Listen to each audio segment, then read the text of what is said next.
Hello, everybody. We are your landlords, tapping out and flooding out so that you don't have to with the occasional screw.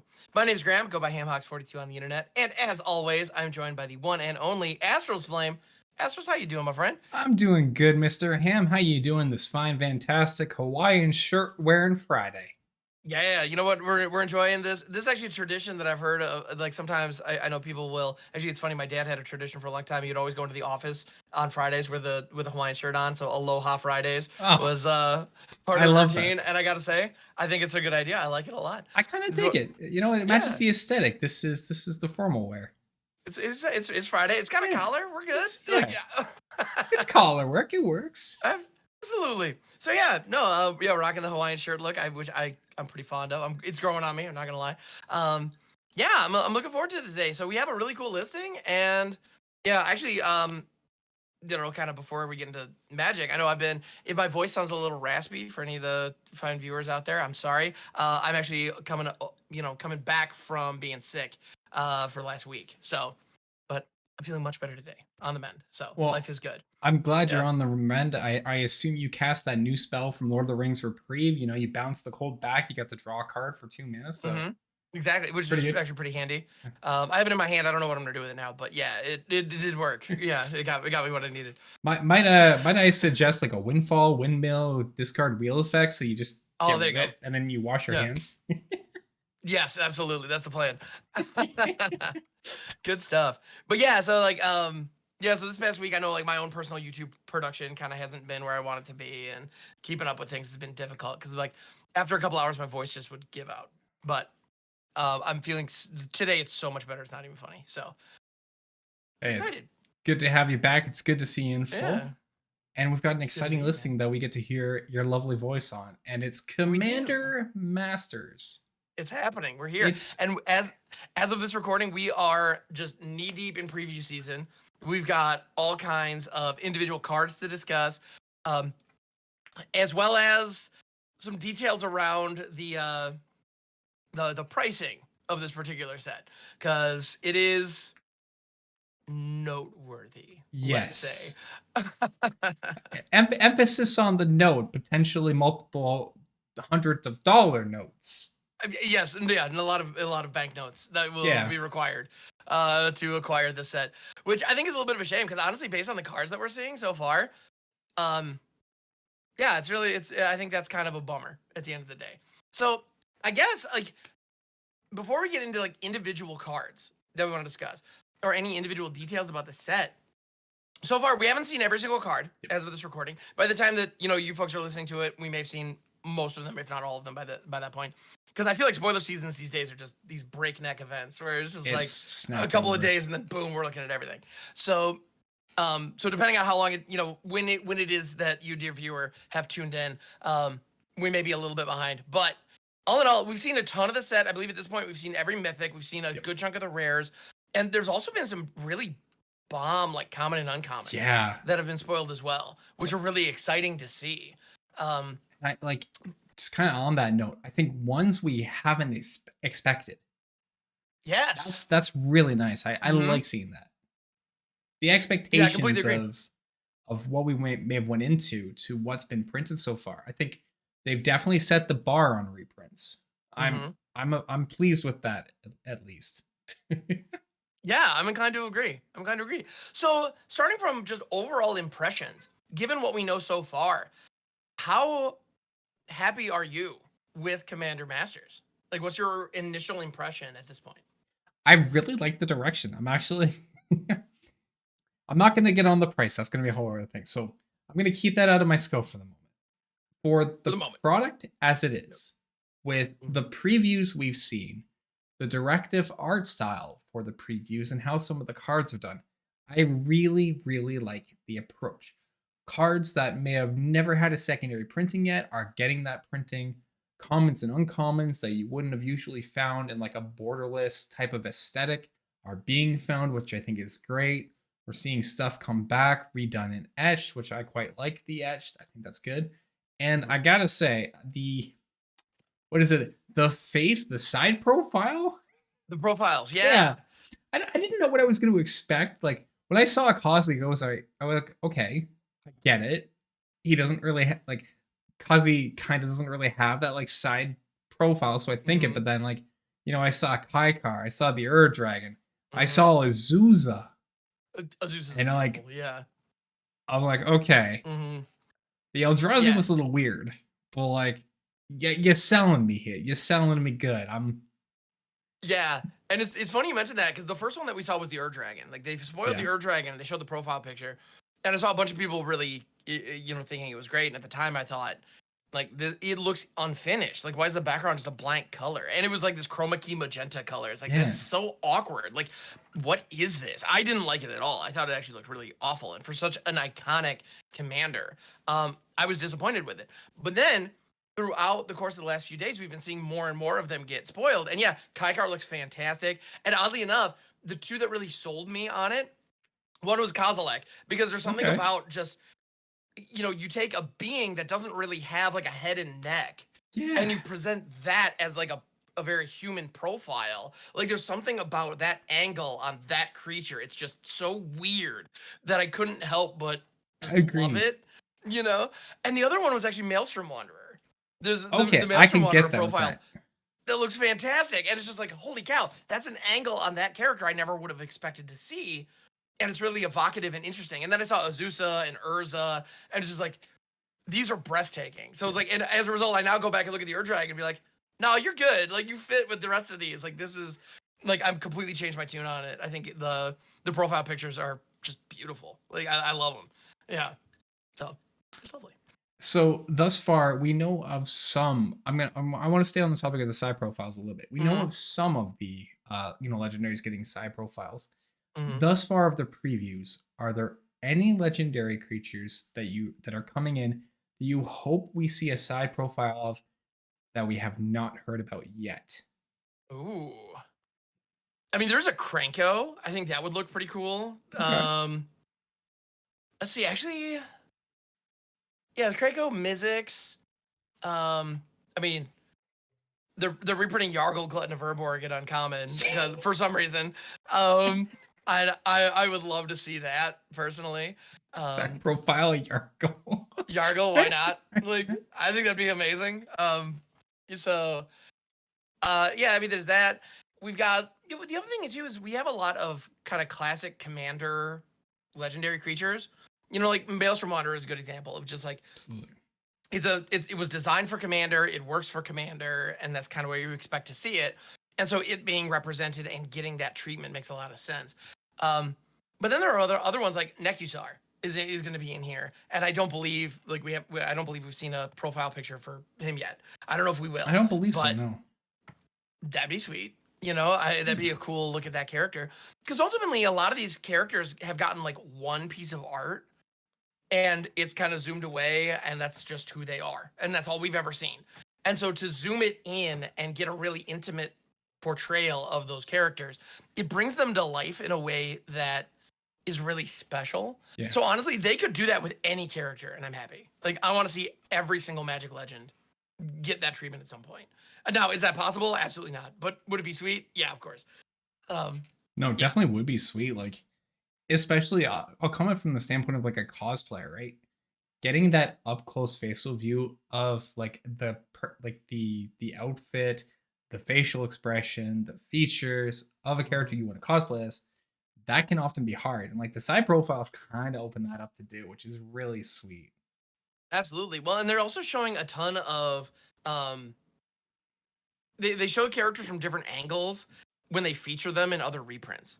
Like there's one I believe is I think Flawless Maneuverer. I believe it is. Is it Flawless Maneuverer Might or be. but it has Teysa represented very clearly in the art. But from a different angle than you've seen her, and like her dress that she's wearing in that particular one is like slightly different than Right. some other ones we've seen her in. It's like, oh wait a minute, and so it gives cosplayers more to work with, and I think that's fantastic. Yeah. I definitely agreed with them on that. I'm excited to see what more will be coming out. I mean, while the mythics may be done, the rares and other stuff are still going on, so maybe we'll see an uncommon get a side profile. Be kind of That'd be interesting. pretty fun. I see no problem with this. Yeah. No, I think that art style is fantastic. Well, and it's also not the only showcase art Yeah, that's that's true within the too. set. They also have some borderless cards that have, unique art that we've never seen before. Like I believe there's the new, I want to say Soul Ring, and there's a reliquary tower that looks absolutely fantastic. Yeah. You know, so Arcane, they're doing some stuff with that as well. Arcane Which Signet I think 2, I think, right? Mm-hmm. Yeah. Yeah, I believe Arcane Signet's got one, and then Smothering Tithe is getting that treatment as well. There was this Deadly Rollick cycle where your commander on the field, the spell is free. Deflecting Palm got a new one too. Corvold is the Deflecting Palm art, and I'm like, oh, is that who that was? That's Corvold. Oh, I love it. It's like, that's amazing. My boy, he's in a card. Let's go. Yeah. No, that's fantastic. I love it. Yeah, and that cycle, honestly, that cycle being included in this set means that it is not a waste. Yeah. Like seriously, because if at this point they printed any kind of product and Wizards from their mouth said this is meant for commander players and Deflecting SWAT and Fierce Guardianship were not in it, that would have been just a massive faux pas. So I'm glad that they've acknowledged that, and that it appears that the whole cycle is going to be in there. I know we've seen Deflecting Palm, Obscuring Haze, or Deflecting SWAT, rather. Obscuring Haze and Deadly Rollick so far. I don't know if we've seen Fierce Guardianship, but I can't imagine it won't be here. Yeah, not yet, but I'm sharing the sentiment. I think it has to be. Yeah, right? Like, yeah, they wouldn't omit part of the cycle like that. So, yeah, I'm glad, because that is. I mean, I don't want to get too dramatic about it, but like that's required. Like those have become commander staples in their color, and they were clearly designed to be commander staples in their color. Like they just were. That was the entire point of why they exist. And it's one of those where if you have enough copies to put those into your decks that prominently feature those colors, you just do. They make there's no reason not to run them other than their price. Absolutely. So reprint the heck out of them. Like, and hopefully this does that, right? Like, I'm hoping, because some of those Deflecting SWAT was what, a $40-$50 card, something like that. Yeah. Like Rollick is up there. I don't think Obscuring Haze was up there, but like Haze that was the one that always blew my mind, because like Fierce Guardianship, Deadly Rollick, and Deflecting SWAT were always super expensive, and Obscuring Haze was like $3. Yeah, thereabouts. What's up with that? And of course, that's the one of the cycle I already own. It's like, come on. But at the same time, I do think it's genuinely a really good card. A free fog is a big deal. It is. I think a lot of people underestimate that card, and as a result, it's not as flashy as the other ones. So it flies under the radar, but I do think it's a really big deal. Yeah. Well, completion I think to that point, like completion of sets is a big thing, right? Having consistent reprints of cycles so that their availability is all there. Like the medallions, that's another big one. That all 5 are being reprinted, which is phenomenal, because those are $25-$30 cards without a reprint. I'll rephrase that. That's not entirely correct. A recent reprint, because they were printed in Commander product. They were available in another set, but available now, and I think at rare, so they didn't get upshifted, which is nice. But some things did get upshifted. There were some upshifts. Which ones do you have in mind? Smothering Tithe was one that kind of stood out to me, and I think I know the reason why, but that was slightly surprising to me that I went from a rare to a mythic, especially with the recent reprint last year as a rare. And yeah, honestly, that strikes me as genuinely just a little problematic, because Wizards is reprinting that card a lot as recently. They understand they're making it very clear they understand that there is a demand for it. That is a mythic caliber card. Like it is that powerful. It is really freaking good. White decks just want it in Commander. You get like it pays for itself and then a whole lot more very quickly. So I can understand why it is sought after. And had it originally been printed at Mythic, I don't think anyone would have thought twice about it. But it had originally been printed into a standard set. Yeah. And I think, I suspect that when it was in design, people just didn't realize how good it was going to be in Commander. You know, but it became like a massive, like super staple in Commander. But now that it's here, this upshift to Mythic makes it seem to me that Wizards has acknowledged, like, no, this one we want there to be reprint equity on. we want this one to be meaningful, so we're not going to inject as many into the market this time around. And Yeah. I don't know. I think that's kind of a bummer because we need a lot of copies. We just do. Like we do. It's like, an important card. I agree from the standpoint. You're right. Like its level is definitely, I think, at mythic level for the format that it's in. My kind of theory as to why it wasn't made as rare is because this is going to be a drafting set where you have a commander deck and it where it can be easier to open. So if you're at an event, everyone gets their packs. It's at a rare slot. There's a high likelihood you're going to see a lot of decks that just play in the color white because they open the Smothering Tithe. Sure. That's my thinking, which, you know, you put it in Mythic, it's a little better for the draft environment. That's my like cap, if you will, but I could be wrong. I don't.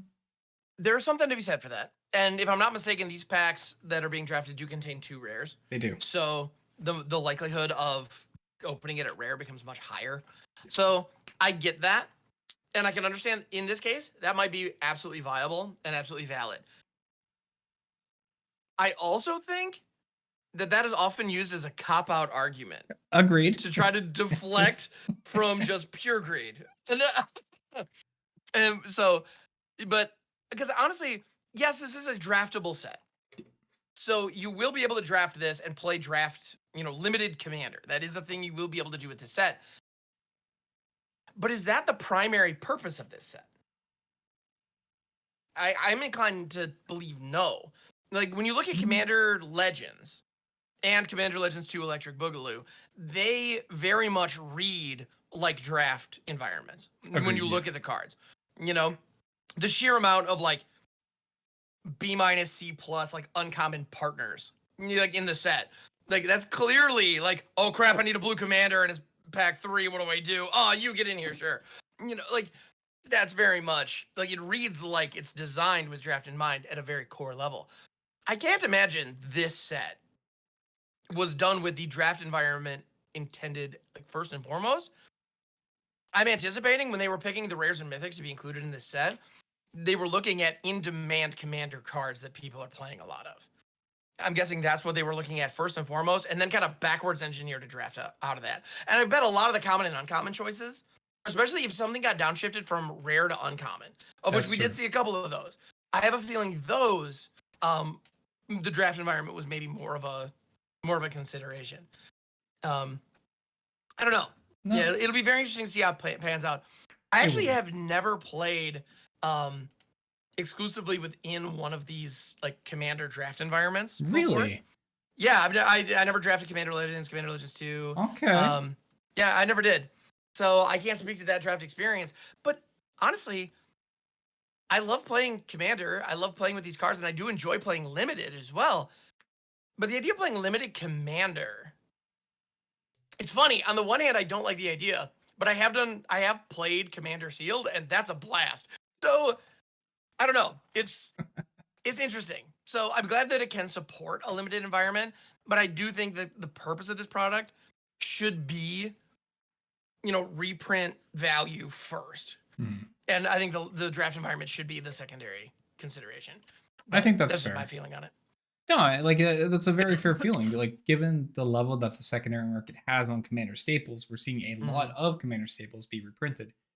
So I absolutely agree to that effect. It's a consideration, despite the Wizards of the Coast does not recognize the secondary market. Nonetheless, they recognize the need for reprints, and they are conducting so. So it would not surprise me if it did follow the suit of, hey, what are the most popular Commander cards that should see a reprint that we can feasibly do? And then, okay, we've chosen these. What type of draft environment does this formulate? What cards could be problematic in this draft environment? Maybe we adjust the rarities for that specific set. Make certain ones uncommon for better playability, certain ones mythic so it doesn't skew playability. If you ever get the chance to try a Commander Limited environment where you play like the draft as for Commander Legends or Commander Masters will be, honestly, it's quite fun. Even to do a boxing league with. I don't know that I'd recommend a box league for Commander Masters because I don't know about you. I don't got half a grand lying around to go buy a box and make a deck.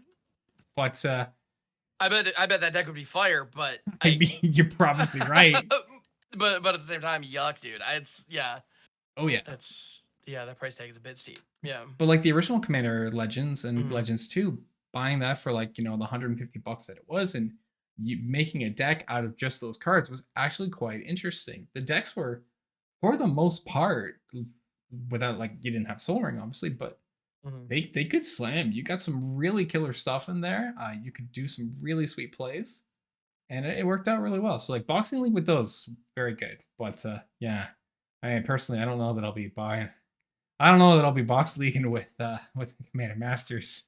No, unfortunately, I don't. Yeah, I don't think so either. Now it's funny. So we're talking about the limited environment. There is actually a rule change that they did Yes. specifically for the Commander Masters environment, where all monocolor legends will be considered to have partner for the purposes of draft. So if you're playing draft or sealed with Commander Legends and you open Galta and Godo, you can partner those. Like you can make a girl deck with those two, which honestly I kind of That'd be want to so know. good. Let's be Now that I honest. say it now, or like Galta Perforos, like God of the Forge. Cult Like of I don't know, you can get Perfo. the stuff you can do is going to be silly and fun. But as a result, like if you look at Commander Legends and Commander Legends 2, there are a ton of partner commanders in the set. Like they just included a ton of them because it makes for a decent draft environment. You don't want to be pigeonholed into like one or two colors, and you also don't want the only viable commanders to be multicolor. Right, Because if you absolutely. if you don't find a multicolor legend, none of your other draft picks matter. Like that would be awful. And so partner is a clean way to answer that in a limited environment. Well, if they were to do a master set, would they have to just reprint a whole bunch of partner commanders from former environments to make it work? Well, rather than doing that, they gave themselves the leeway to reprint just a ton of monocolor commanders and just hand wavy. If you're playing this in limited, they all have partner. Go nuts. And I think that's a really smooth way to handle it. Yeah, I enjoy that a lot actually, and I think it's going to lead to a really interesting draft experience where people are combining, characters that you wouldn't see in other environments, and it's going to be really fun to watch them pop off. I think I'm very eager to see what people come up with. I'm excited to see that because in my eyes, like this, there are two things that relate to my eyes when we talk about this. Combining two monocolored commanders together for partner in the limited environment kind of reminds me like the team up we just had in March of Machines. So now we get to see like the ultimate team ups that maybe you've always dreamed about but never had the chance to try. Surak and Goreclaw, but for real this time. Yeah. Right. Or Galta and Perforos instead of Galta and Marvin. I mean, Yeah, I'm just saying into like it. things can happen. Or the Ur Dragon. Well, actually, no, I couldn't partner the Ur Dragon. It's 5-color, but Yargle and someone else. I don't know. Yargle and Perforos. Dude, I want that. I'm in. Let's go. That'd be a thing. Sure would.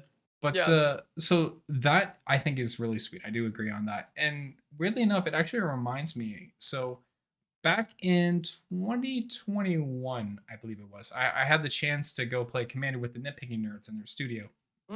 And they have a Commander Cube. And the rule in their Commander Cube is when you are drafting your commanders, if you have a monocolored commander, your monocolored commanders have partner for purpose of the cube. Perfect. And I really loved how that did for that limited environment. It worked great. I'm not gonna like say five head Q. I don't know if Wizards of the Coast was watching the Nitpicking Nerds, but like I mean, they pretty much everybody's watching the Nitpicking Nerds these days. So you're probably right. But like if that was where the mechanic was given the idea and birth from, I think that's fantastic. Because like it is such a nice way for limited environment to fix so many problems, and also so we don't have to open the stupid prismatic Piper. Yes. I don't want to play the prismatic Piper. I gotta be honest, there is a part of me that wants to build. I want to try to build a monocolor prismatic Piper deck for constructed that doesn't have a partner. It's just the Piper in the command zone. I want to do that at some point just to say I could, because honestly it's basically like playing without a commander. Yeah, it is. It's like you just pick a color and that's basically it, because it's what, a hill giant or something. It's like a 2/2 for 3 or something. It's not terrible. very good, but yeah, it's a terrible card. I need to look it up now. It's gonna bug me if I don't. Yeah, it's a 3/3 for 5. Yeah. Gross. And if it's your commander, you just pick a color before the game begins, and it is that color. It's kind of funny you talk about that. So a Mm-hmm. friend of mine and I, we talked initially was when Commander Legends first came out and the Prismatic Piper was introduced. We were like, what if we made a Commander subset format, and your commander could only be a Prismatic Piper or a Prismatic Piper partnered with a Prismatic Piper. You could only have a mono or dual colored deck, and the Piper was always at Okay. the helm. You just had to declare what the deck color was, and Mm-hmm. past that, it was all about the color of the deck. I think that's interesting, and I actually really enjoy building commander decks where the commander is optional. Those are some of my favorite. But it seems like right now a lot of the great commanders out there are engines. Yeah. Like so they're designed to have the commander online, which is fine, but that definitely becomes difficult once you get into like 6 or 7 drop commanders. Because if they get removed once, like the amount of ramp you have to have in your deck in order to get that commander out again to try to begin setting up can be absolutely backbreaking, especially if you're trying to build on a budget. Extremely. And so, so I found a lot of those kind of setups can be kind of frustrating, which is why like a lot of my favorite commander decks, the commander is completely optional, and I go through I'll go through a ton of games and never cast my commander and not feel bad about it. It's basically just an extra card in my hand, whereas my entire deck is trying to generate some kind of synergy and do its own thing. And the commander can help with that, but it's not necessary for it to fire. Oh, so it's your I find those to companion. be the. I'm sorry. It's your companion. It's my companion. Yeah, basically. Yeah. And it's funny you mentioned that. I do have a Garuda deck and a Giganta deck. Now that I think about it, where they're literally the commanders. They're not companions. They're just the commander. Because they're really good cards. Like, yeah. I love that. It's always fun whenever I'm playing Garuda and I tap on 6 and cast it. Like, so you're gonna put that in your hand first? No, I'm not. Like, this is my commander. Nope, commander. Boom, into play. Let's go. Get to Midland, everybody. Let's do this. Anyway, I love that. I love that. It's fun. But yeah. So no, it's I don't know. It'll be interesting. And of course, you have no fear, dear listener. The Prismatic Piper is going to be included in Commander Masters. It'll be there. It's actually card number 1, if I'm not mistaken. If I'm looking at the scribe file right now. Yeah, it's actually number 1 on their collation. Yeah. What? Why is that? I don't know why. I usually thought they started with white, but yeah, Piper's number 1. But all right, okay, cool, sure. Because why not? Card number 1. All right, I learned something new today. There you go. I know, right? It's crazy. Yeah, but honestly, one of the big things that I think is that I cannot stress enough about this set is the quality of the reprints. There have been a ton of cards throughout Magic's history, some of which were designed for Commander, some of which were not, that have just become staples because of this format. And a ton of them are in this set. You know, like the one that blows my mind is Song of the Dryads is one that they're reprinting. I don't think we've seen it. Was in the list, but otherwise it was from like Commander 2014. And I think there's like one other set that it appeared in. But it's a phenomenal card that is absolutely insane in Commander, and it just has seen very few reprints for some reason. And it's going to be included in this one. You have the cards like Steel Shaper's Gift, also absolutely fantastic. That's a big one. Yeah, Darksteel Mutation, which, if I'm reading this correctly, looks like it's actually being printed at Uncommon, which makes me very happy. It is, and Borderless. Oh yeah, I just pulled that. It's so that up. pretty. That Borderless looks sick. All right, I'm into it. Oh, and the flavor text: Descent will become perfection. Elish Norn. Yes, you love to see it. Anyway, yeah, no, this is, I think, and it's funny too because I'm actually looking at this set, and there are a ton of cards that I have and absolutely adore. Like Razaketh the Foul-Blooded is kind of like, he's like one of the crown jewels in my Abzan Reanimator deck, and he really like helps tie the whole thing together. And he's always been like a $7-8 card, if not more, just because he's relatively rare. Well, he's in this set as a mythic. Oh yeah. And I think that's great. I love it. Give me more, like, put more of them into circulation. Devalue my collection, Wizards. Do it. Yeah. I'm gonna make you feel better about your $7 Razaketh. Razaketh is actually a $40 card, depending on printing. Right now? No way. Yeah. You're kidding. No, I'm not. Really? Yeah. Because I traded for it when it was like 7 or 8. It's not 7 or 8. Not anymore. Depending on printing, it's up there. Okay. Yeah, the Hour Devastation one I see it listed for $12.50 right now. But that's after the news of the reprint dropped. Okay. Okay, yeah, that'll be it was a $20-$25 card. I believe you. $40 plus foil. Although speaking of the reprints, what's Yeah. I'm kind of curious. I'll give you a very fast chance to answer this. What Mhm. is one mechanic you didn't think that they were going to reprint in the set? Ooh, one mechanic Yeah. that I didn't think they were gonna reprint. Well, the one that blew my mind is imprint. Okay. There's at least one imprint card. I am shocked to see that in here. Extra planar lens is Yeah. getting a reprint. That is long overdue. Agreed. That is another card I own one of, and if you're playing mono color in Commander, you want that card. It's fantastic. Like it's insane. You can take a budget mana base full of basics and just supercharge the crap out of it. It's like having a high tide live every single turn in whatever She's color so you're in. good. It's so good. So yeah, so that getting reprinted is fantastic, and that has imprint on it. So I'm kind of surprised to see that. I know there are plenty of other ones. Yeah, I know, like Neheb has a flicked that's in here. I don't know. What are your thoughts? What are the, what are ones that Well, you're surprised to see? Horsemanship. I'm not joking. Yeah, you're not Horsemanship. messing with me. No. I knew there. There- I know there was a horsemanship. horsemanship. All your creatures have horsemanship. They've reprinted it. It's there. Yeah, Sun Quan, Lord of Wu. There he is. Sure enough. Creatures you control have horsemanship. Didn't think they'd do it, but they did it. That's crazy. The idea, granted, it's one mythic, so like the chance of it actually impacting a game, this is similar, and it's a 4/4 for 6. So as far as flavor goes, like it might as well say all your creatures are unblockable. For sure. Like, that might as well. That's basically how it reads. But you know what this means. We can now make a Riders of Rohan deck that actually has horsemanship and matters. We need to get blue in there some. Although wait, no, the AON for the commander deck is just got. Yeah, okay, all right, let's do Yeah, it. that's what I'm saying. Boom. We can fix and right all the wrongs. The flavor fail is fixed. Yeah, the fact that the Riders of Rohan don't have horsemanship. Honestly, there are so many cards throughout Magic's history that you could justify putting horsemanship on, but from a gameplay perspective, he's so busted. It's so like well, and on top of that, like a horsemanship within Portal 3 Kingdoms made sense because there was no flying. Yeah. And so it was flying. But the idea of having horsemanship and flying, like explaining that to a new player seems so frustrating.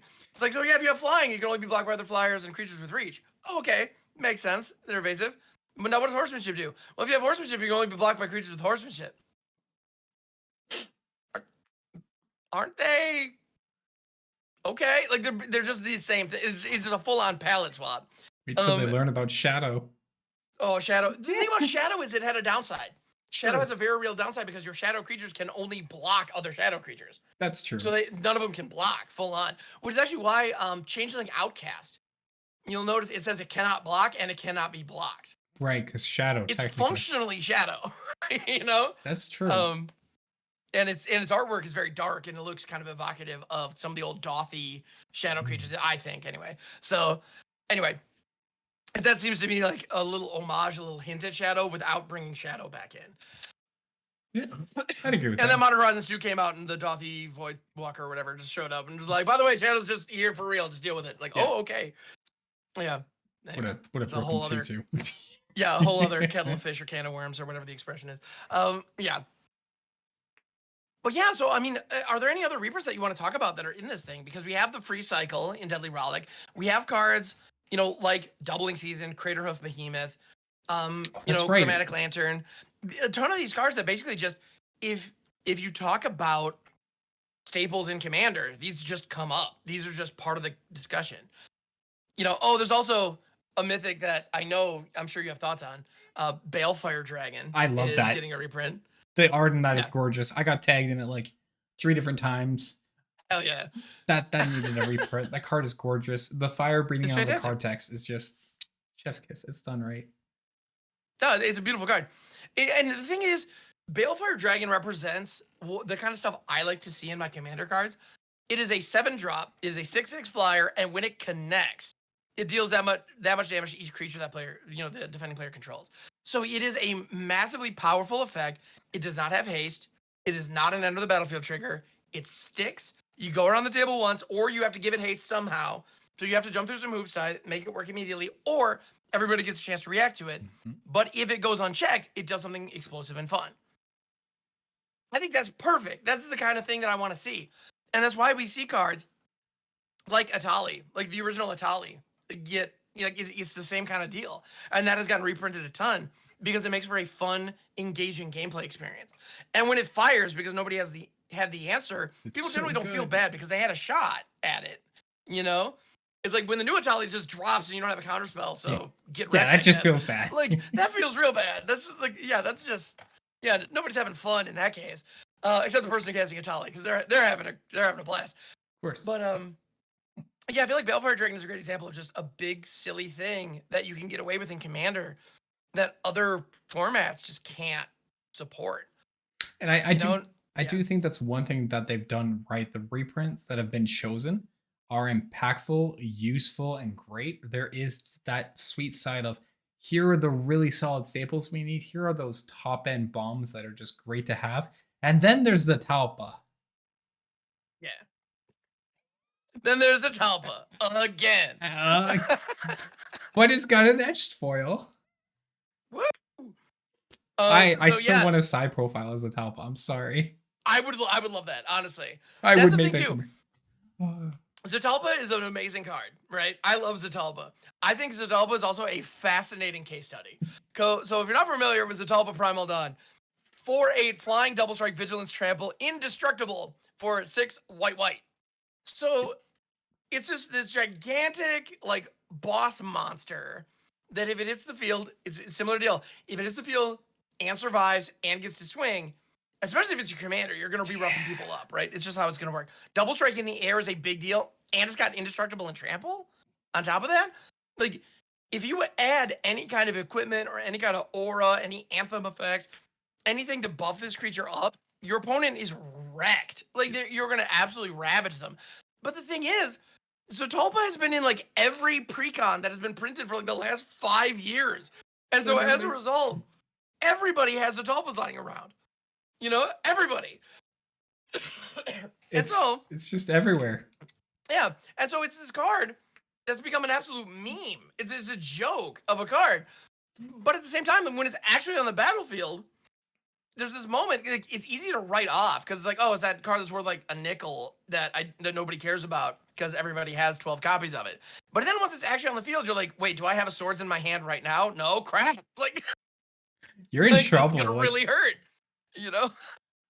And I love it's, that. yeah, I think it's fun. You know.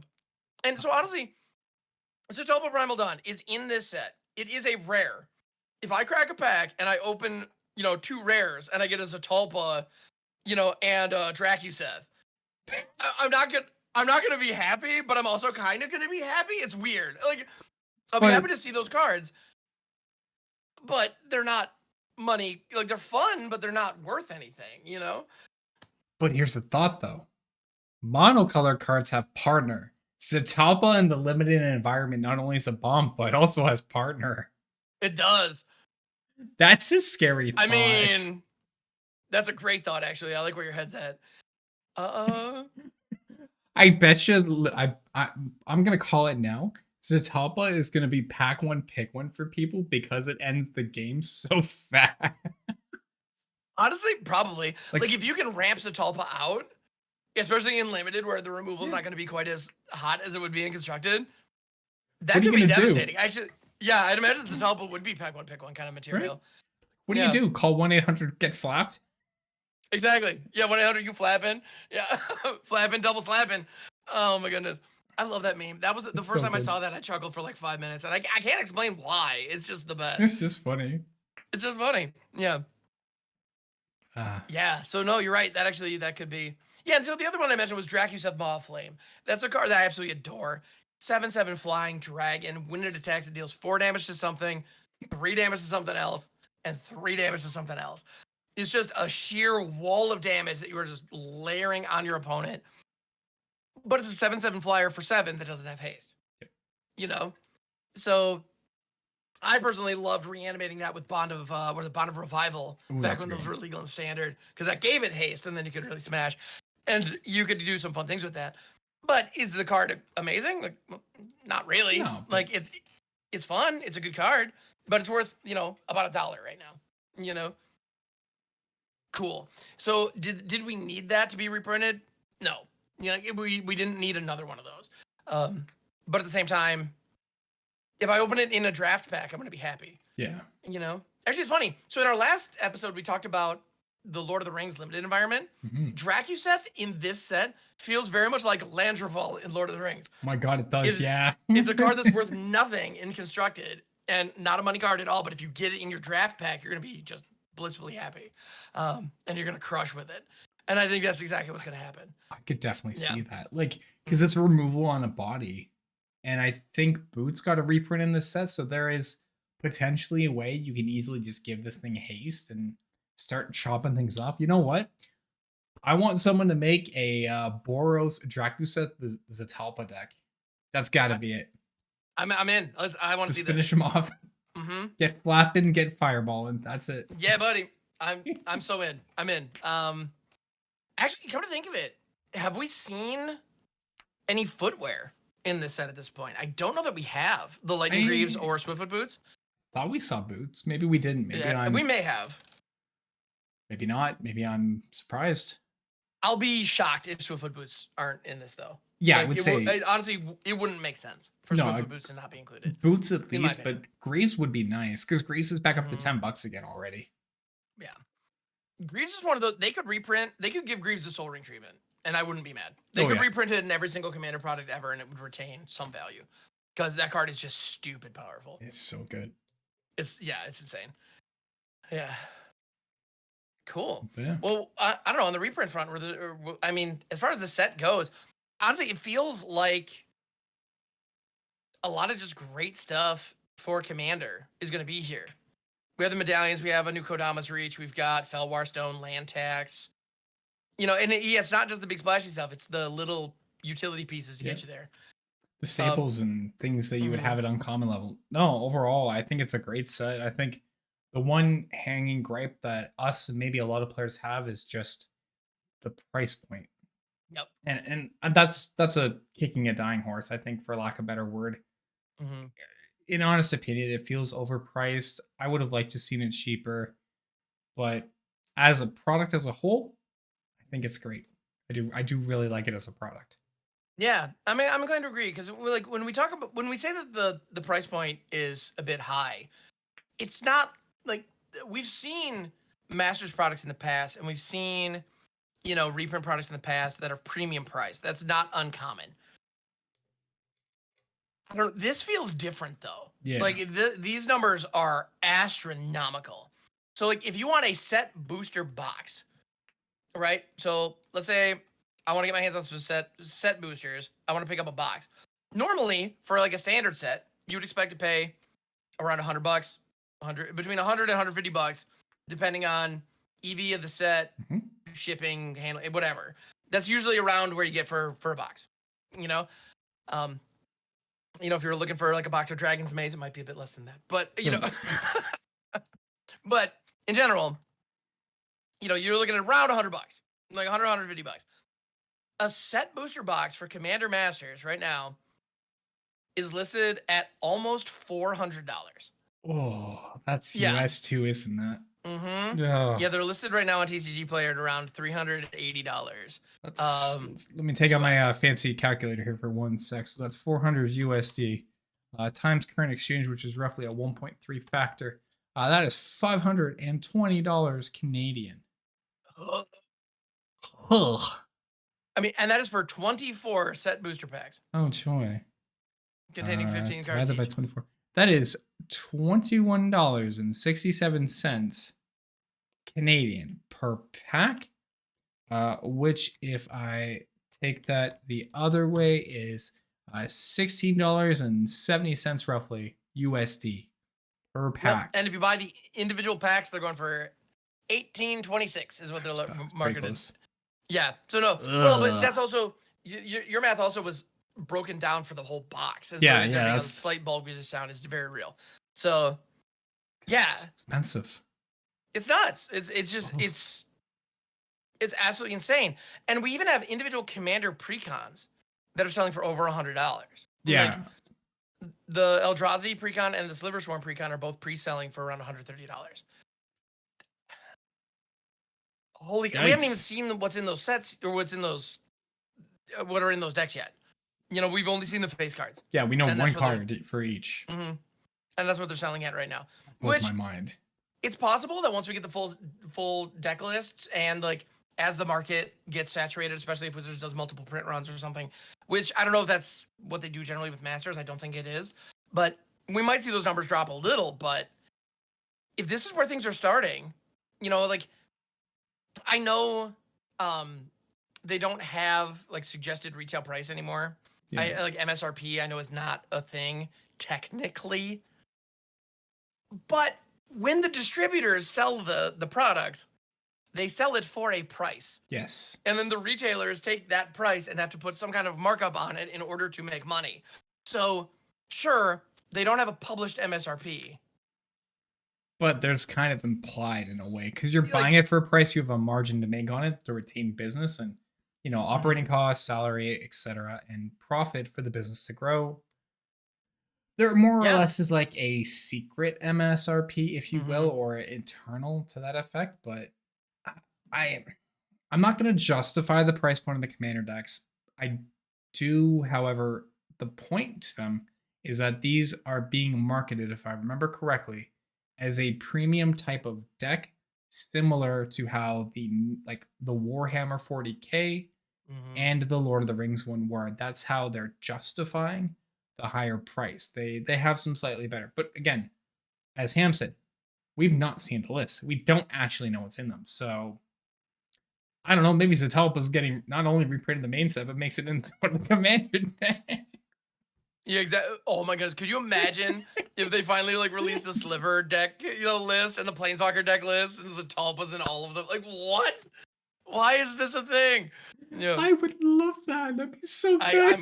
I'm on board with it too. Actually, that sounds like fun to me. Better yet, but the flip side of that too, and I think part of the reason for the speculation here is like, so for example, I keep mentioning the Eldrazi and the Slivers because there's Eldrazi Slivers, there's Planeswalkers, and enchantments are the themes that they have. And the Planeswalker deck and the enchantment deck are going for significantly less than the Eldrazi and the Slivers. So it's very clear that people are hyped for those two creature types to get featured in this way.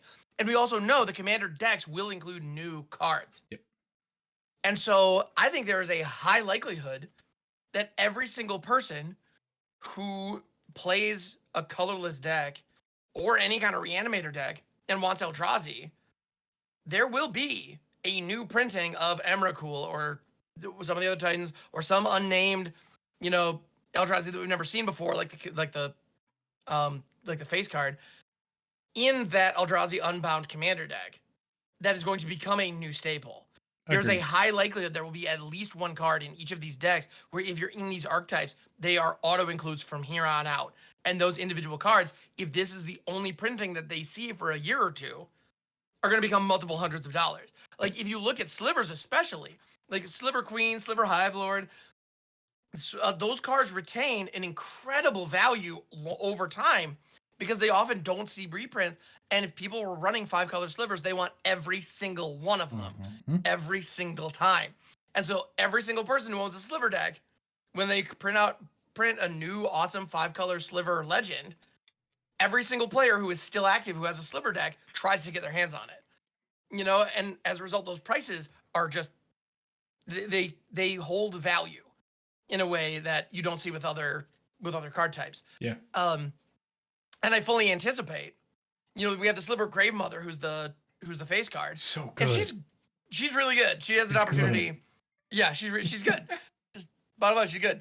I can't imagine that she's going to be the only one in that deck. No, I agree. There are going to be other auto-include Slivers in that deck that we've never seen before.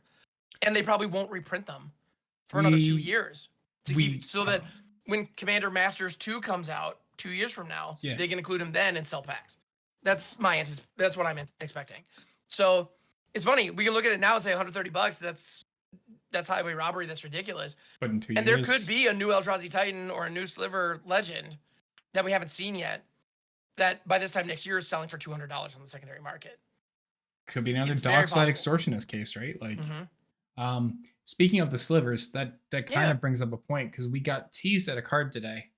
But in mentioning of unknown Slivers, we saw a sliver with artwork of it being like it's an Amonkhet breaking out of a like sarcophagus, and it had Bolas's horns. Wait, what? Yeah, it's on Gavin Verhey's Twitter. Okay. It looks like really sweet, and like the theory at the moment is that slivers are going to gain Eternalize. All right. But just to your point of unknown staples, right? We don't know these cards. There's new stuff. This could easily be something that, becomes like the next Dockside or Fierce Guardianship. A card that was cheap to start, but then all of a sudden, oh, it's actually really good. Now it's $100+ for certain printings. Yeah. No, and actually, yeah, I just pulled that up. That if that's not an Eternalized Sliver, I don't know what is. Right? Yeah. That's absolutely what that is. Oh my goodness. Yeah. Interesting. Yeah. So no, I think their goal, they're reprinting the current staples in a premium price product, and those commander decks, I truly believe, are a vehicle to introduce new staples, or what they are hoping will become new staples into the format, because those can then enter the rotation and get reprinted later. The only thing that I'm concerned about there is how those new staples are getting introduced, Right. and how narrow are they? Like cards like Arcane Signet and Soul Ring has got to become this. They have become ubiquitous because they are designed to be the strongest thing that they do. Soul Ring's kind of an anomaly because it was kind of like adopted from the past, but still, like Arcane Signet was designed to be the strongest 2-drop mana rock that the format has ever seen, that could belong in every single deck without any question and without any issue. And that's exactly what it's become. Every deck wants there's it. no question. And I have no doubt that Wizards is trying to find what the next thing is that's like that. And those commander decks, I'm sure they will be included in those commander decks. Oh, so I'm very interested to see those full lists when they come out. There's going to be something in there. There's going to be something in those, possibly in each one, that becomes the new big thing. We'll see. Yeah. We'll see. And honestly, as long as those new cards are not negating the past, then it's good. Then we're not then losing. It's okay. I'm okay. Yeah. Like Smothering Tithe existing doesn't bother me. It's the best at what it does. Honestly, the only thing that bothers me about that specifically is just the play pattern of, do you pay the 2? Do you pay the 2? Do you pay the 2? It's like, could you shut up already? No, just take your treasure. And same is true with Lunatic Study. I don't mind its power level. I just mind that it interrupts the flow of play. So I'm okay with them finding a new card that can change the dynamic of a game and is as powerful as everything we have. Yeah. I don't mind that existing. I just hope that they don't do the Arcane Signet thing again. Because think about, like, when was the last time you saw somebody play a medallion? Not a medallion, sorry, the lockets. When was the last time you saw somebody play a locket and you didn't immediately think, what is that doing in there? It's been a while. Same for the diamonds. Honestly, though, like the diamonds, is, 25-cent mana rock. Great. They are. There was a time when they were great, but nowadays, yeah. Like, I have a handful of Sky Diamonds. I have no idea what I'm gonna do with them. You're like, yeah, they just don't fit anywhere. Yeah, they come into play tap. I don't want to play them. I mean, I played them in budget decks, but sure, but yeah, even then, really, yeah, I see your point. Like, I do hope there are some new staples because that does freshen up a format. But I don't hope they're as narrow as we're only printing them this once in this one product and never again. Hopefully they're available in some other way, shape, or form, or they're part of the main set and in the deck, and then I don't know. Yeah. I would also have to expect we are going to get an Emrakul reprint. To your thought, maybe it is only in the precon. Hopefully, I guess it'd have to be in the precon at this point because all the mythics are spoiled. And then in spoiled, I'm not even talking about a reprint though. Because at this point in the story, I don't know that they would do. I don't know that they would do big story beats in the commander deck. That really would be. That would be different than what they've done in the past. But the reason that I mentioned Emrakul specifically is she's like the one Eldrazi Titan that's not just like stone cold dead. As far as we know, they're still out there and could come back. I'm waiting for Emrakul to reemerge. I know that's going to be fun. And we're at a point right now where Phyrexia is off the table for the moment. So, I don't know. I think it's Emrakul's. Because Bolus was locked away. Yep. The Phyrexians were just like the Praetors were destroyed. So I don't believe we're done with Phyrexia by a long shot. But for the moment we are. And yeah, we don't know where they're gonna go next. I can't imagine Emrakul isn't gonna reemerge and cause havoc at this point. Like I'd be shocked if they don't go there soon for one reason or another. Maybe So we'll find out soon. MagicCon Vegas is coming up in another couple months, right? That's gonna be fun, man. Yeah, hopefully. Well, I'm about to say, have they confirmed if they're gonna show off the 2024 product lineup there or not?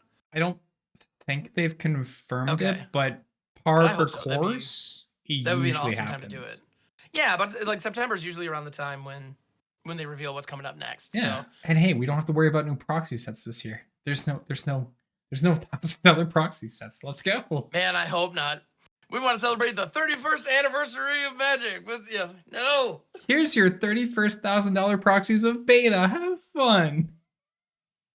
The other thing I find hilarious with that specific product is a bit of an aside. I love how everybody's talking about like, oh, I saw such and such listed at $2,000, or man, somebody was listing this at $2,000. Like, yeah, but have you heard any reports of anyone buying them at that price? That's the thing. I sure haven't. I haven't either. I don't know of anyone that's bought the proxies, but yeah, I don't know. Anyway. Maybe there's like some underground market we're not aware of.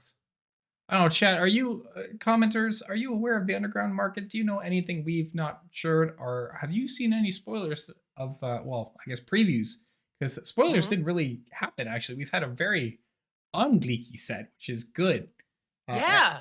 No leaks. I didn't actually think about that. I didn't appreciate that, but you're right. This one was actually it was shorn up nicely. Yeah. It makes me feel good. It's delightful. Maybe someone listened to our episode about leaking stuff and they paid attention to the landlords, just like you're paying attention to us right now. Love it. But yeah, good stuff, man. I gotta say, yeah, all in all, I'm impressed with the set. Also, even just the basic land art.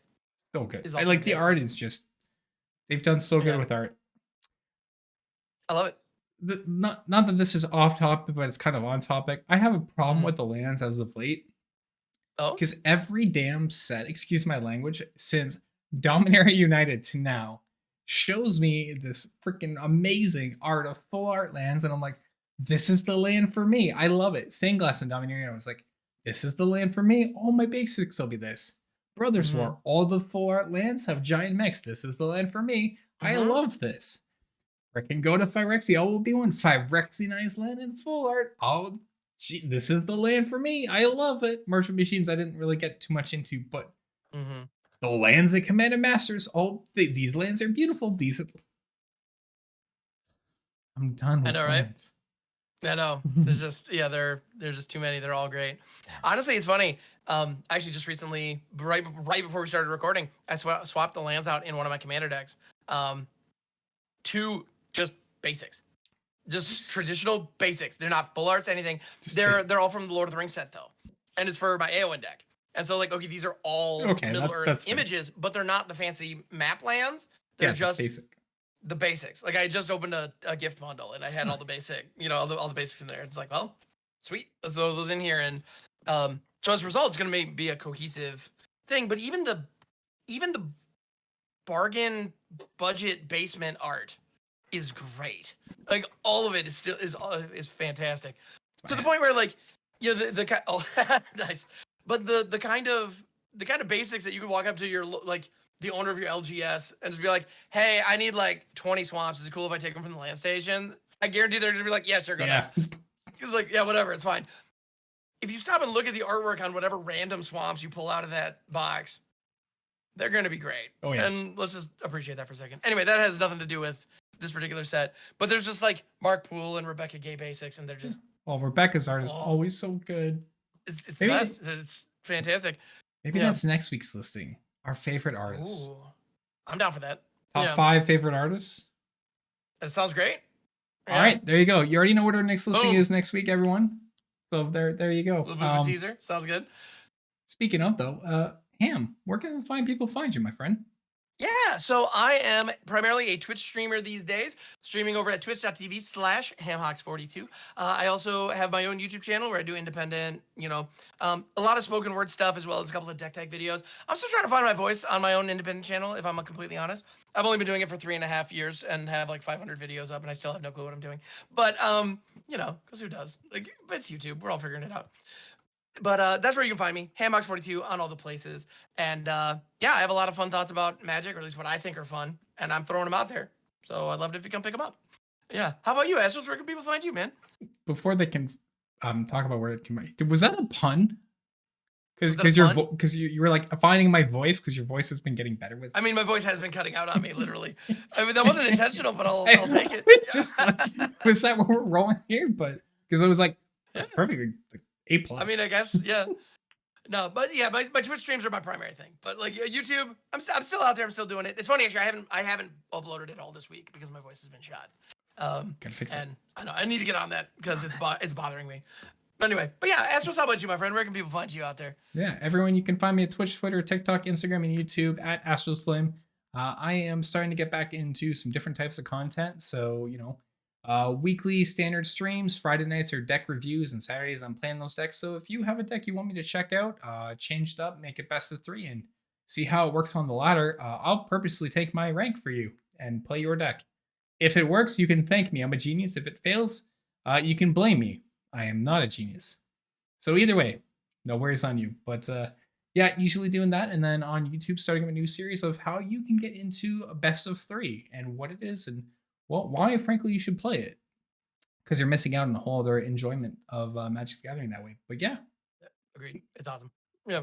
That's it. But yeah, everyone drop us a follow, get in on the action, get a heads up on our next listing. You already know what we're talking about, but you still need to find out what we're actually going to say. Because that always changes. Well, I don't know about you, but I don't know what I'm about to say. I don't know what I'm about to say. I'm craving chicken, actually. I got to go make chicken after this. But ooh, okay. Sounds so, good. Yeah. I'm going to go get chicken. I know Ham's going to get ready to rest. And I got a freezer pizza with my name on it. So, yep. There we go. Right. So we got freezer pizza, we got chicken. And until next time, everyone, we are your landlords.